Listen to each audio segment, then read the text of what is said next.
जाकी रही भावना जैसी, प्रभु मूरत तिय देखिए तैसे।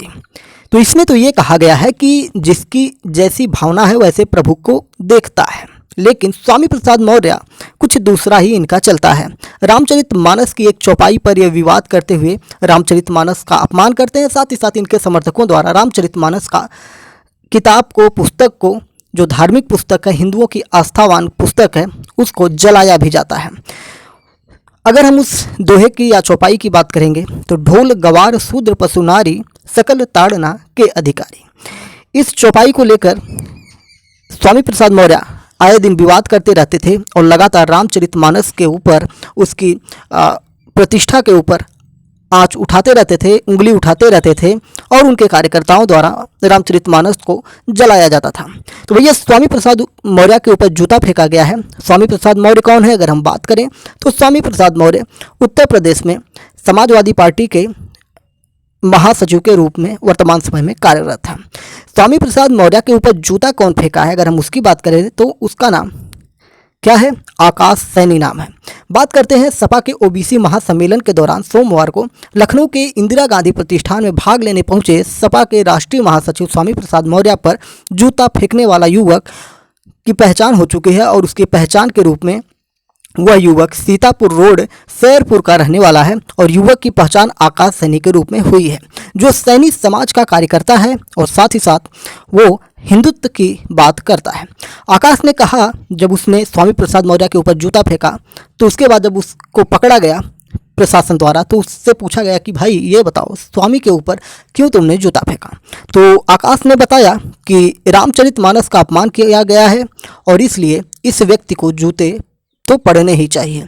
ऐसे शब्द उसके थे कि मानस का अपमान किया गया है, इसलिए जूते तो इन्हें पड़ने ही चाहिए। आकाश की बात करें तो भेष बदल कर यहाँ पर आया हुआ था और वकील बनकर आया था। बात करें कि आकाश सैनी वकील के भेष में आया था और मौके पर मौजूद समाजवादी पार्टी के कार्यकर्ताओं ने जब इसने स्वामी प्रसाद के ऊपर जूते फेंके तो उसके बाद स्वामी प्रसाद के समर्थक यानी समाजवादी पार्टी के कार्यकर्ताओं ने आकाश सैनी की लात घूंसों से और बेल्टों से पिटाई करते। बेल्ट मतलब समझते हैं ना, जो कमर में बांधते हैं, चमड़े का पट्टा। समाजवादी पार्टी के कार्यकर्ताओं ने उसकी लात घूंसों से और बेल्टों से पिटाई कर दी। काफ़ी देर बाद पुलिस ने कार्यकर्ताओं को हटाकर युवक को हिरासत में लिया और अपने साथ ले गई। इस प्रकार स्वामी प्रसाद मौर्य का एक उत्तरकांड यहाँ पे समाप्त होता है। तो स्वामी प्रसाद मौर्य के बारे में मैंने पहले ही बहुत सारी चीज़ें बताई और भी बताते हैं इनके इतिहास के बारे में। स्वामी प्रसाद मौर्य कि अगर बड़े स्तर पर राजनीति की बात करेंगे तो ये बसपा बीएसपी यानी कि बहुजन समाजवादी पार्टी में मायावती जी के साथ काफ़ी सक्रिय रहे और उनके साथ उनके कार्यकाल में मंत्री भी रहे। उनके बहुजन समाज पार्टी के एक वरिष्ठ नेता के रूप में, साथ ही साथ एक कार्यकर्ता के रूप में समाजवादी पार्टी को ऊंचाइयों पर ले जाने में बहुत ज़्यादा काम किया था। जब समाजवादी पार्टी की सरकार आई और बसपा की सरकार चली गई तो इनके दिन भी लौट गए। फिर धीरे धीरे बदलाव होते रहे और समाजवादी पार्टी का भी सफाया उत्तर प्रदेश से योगी आदित्यनाथ के द्वारा कर दिया जाता है। जब योगी आदित्यनाथ के द्वारा सफाया कर दिया जाता है तो ये धीरे से पाला बदल कर उत्तर प्रदेश की राजनीति में भूचाल मचाते हुए आ जाते हैं योगी आदित्यनाथ के खेमे में, यानी कि बसपा से भाजपा में चले आते हैं। योगी आदित्यनाथ के साथ काम करते रहते हैं और फिर धीरे धीरे इनका रुझान समाजवादी पार्टी की तरफ हो जाता है, यानी कि अखिलेश यादव की तरफ हो जाता है। और फिर उसके बाद जब पहली सरकार समाप्त होती है योगी आदित्यनाथ की तो ये अपना पाला बदलते हुए समाजवादी पार्टी में आ जाते हैं। ऐसा माना जाता है कि उत्तर प्रदेश में किसी की लगातार 2 बार सरकार बहुमत से नहीं बनती है, ऐसा पहले का मानना था। और साथ ही साथ योगी आदित्यनाथ की बात करें तो जो यहाँ पे ढोंग ढकोसले पहले से बने हुए चले आ रहे थे उन सभी को तोड़ने के लिए इन्होंने वो सारे हर काम कर दिए जिससे कि जो ढोंग पाखंड को मानने वाले थे उनको इतना प्रतीत हो गया था कि योगी आदित्यनाथ की सरकार नहीं बनेगी। उदाहरण स्वरूप हम बात करेंगे तो कई ऐसे ज़िले हैं जहां पर वर्तमान मुख्यमंत्री नहीं जाते हैं। उनमें एक ज़िला था नोएडा। तो बता दें कि उत्तर प्रदेश में जब योगी आदित्यनाथ की पहली सरकार बनती है तो सबसे पहला दौरा, ये बड़े स्तर पे जो दौरा था इनका, इन्होंने नोएडा में ही किया। जबकि इनके अधिकारियों ने और मंत्रियों ने इनको चेताया भी कि योगी आदित्यनाथ जी, महाराज जी, आप नोएडा ना जाइए। तो इन्होंने पूछा ऐसा क्यों, कारण जब पूछा तो कारण में ये बताया गया कि महाराज जी जो भी नोएडा जाता है अपने कार्यकाल के दौरान या तो उसका कार्यकाल पूरा ही नहीं होता है या फिर उसकी अगले बार चुनाव में जीत नहीं होती है।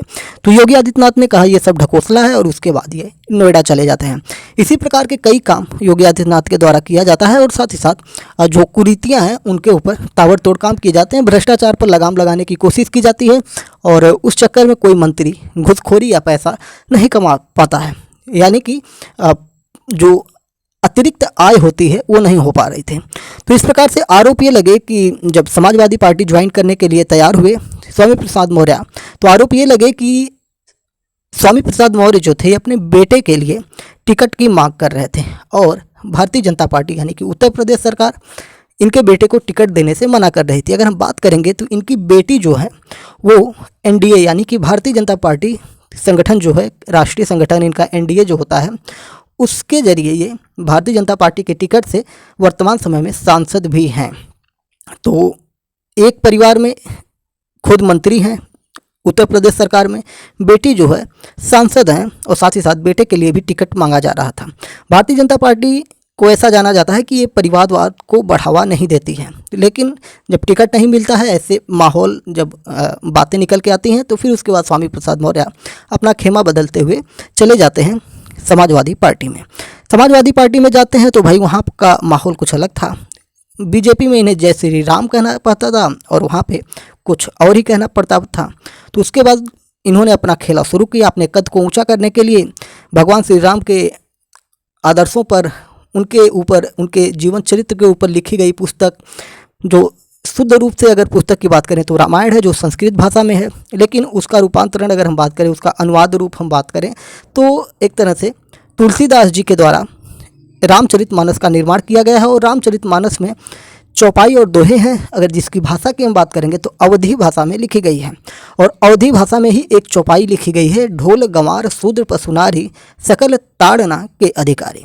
तो यहाँ पे ताड़ना का अर्थ है स्वामी प्रसाद मौर्य और उनके खेमे के लोगों के द्वारा ये लगाया जाता था। ताड़ना मतलब मारना होता है, पीटना होता है, यानी कि रामचरितमानस स्त्री विरोधी है, दलित विरोधी है, ऐसी बातें स्वामी प्रसाद मौर्य के द्वारा कही जाती हैं।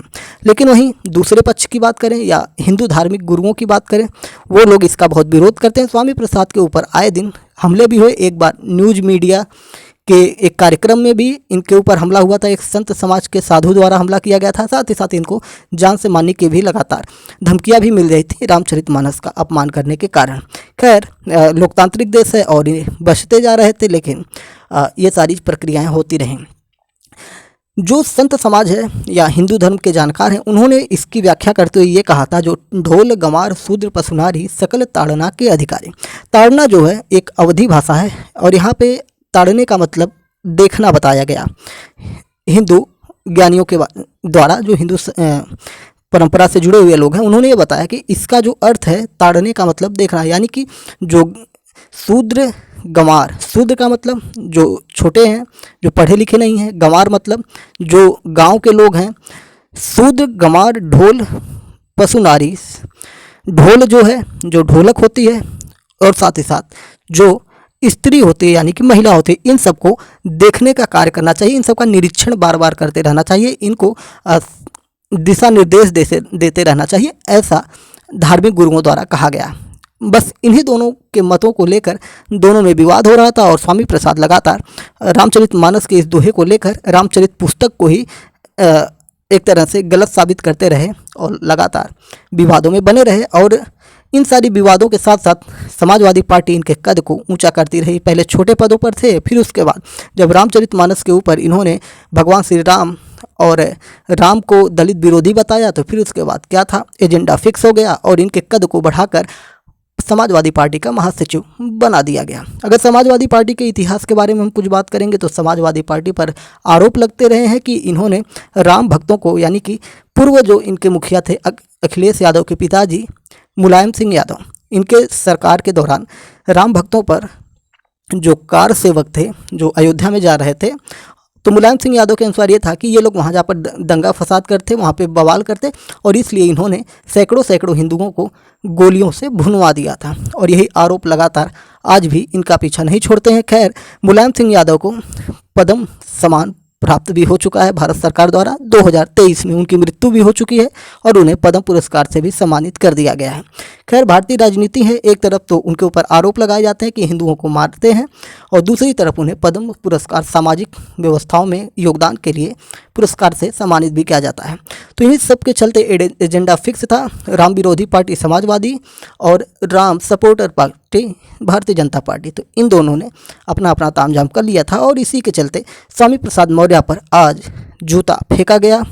स्वामी प्रसाद मौर्य को आने वाले समय में भी शायद ऐसे जूते फिर खाने को पड़ सकते हैं। तो उत्तर प्रदेश सरकार इनकी सुरक्षा में और ज़्यादा सिक्योरिटी को बढ़ाए, इनकी सुरक्षा को सुनिश्चित करे। भारत के, हमारे देश के बहुत ही माननीय नेता हैं और इनकी सुरक्षा सदैव रहनी चाहिए। और जिस प्रकार से केजरीवाल को सुरक्षा दी गई, उनको बार बार थप्पड़ मारे जा रहे थे, स्याहियाँ फेंकी जा रही थी, तो ये सारी चीज़ें ठीक नहीं हैं। नेताओं के अपने विचार हैं, स्वामी प्रसाद मौर्य के विचार जो हैं आने चाहिए, लगातार उनके जो विचार हैं समाज में प्रकट होने चाहिए। खैर, जो आकाश सैनी था उसके भी अपने विचार थे, उसने अपने विचारों के स्वरूप स्वामी प्रसाद मौर्य के ऊपर हमला किया। तो दोनों के अपने अपने विचार हैं, लोकतांत्रिक देश है। अगर आकाश सैनी ने अपराध किया है तो उसको कानूनी रूप से सजा भी होगी। खैर, इस मामले में तो सजाए मौत नहीं होने वाली है। खैर, अगर हम बात करेंगे तो स्वामी प्रसाद मौर्य ने जिस प्रकार इनके समर्थकों ने रामचरितमानस को जलाया था, तो उससे बड़ा अपराध तो आकाश सैनी का नहीं है। खैर, उसने जूता मारकर अपने दिल को दिलासा दे ही दिया है।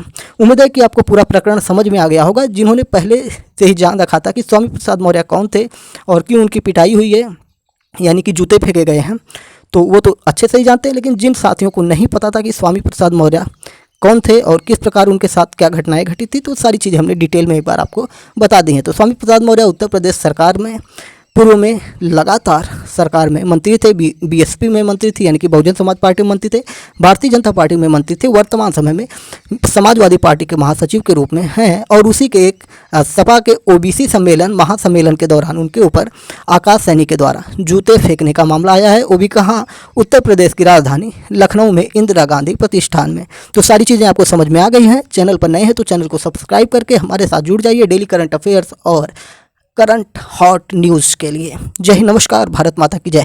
अपने विचार स्वामी प्रसाद मौर्य के ऊपर जो आपके बंद हैं उनको भी कमेंट बॉक्स में दे दनादन दे डालिए।